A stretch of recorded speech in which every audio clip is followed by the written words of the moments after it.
Crypto currency. ఇది share మార్కెట్‌కి అయితే కాస్త నమ్మకం అన్న ఉంటది. ఈ క్రిప్టో అంటే ఎవడికో అర్థం కాదు.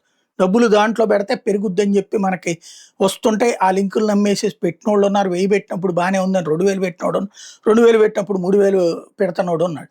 ఇది క్రమంగా ఇండియాలో ఇదొక వ్యసనంలాగా తయారవుతుంది. దీన్నొక కొత్తగా యాపుల తరహాలో తీసుకొచ్చేసి బాధేస్తున్నారనమాట.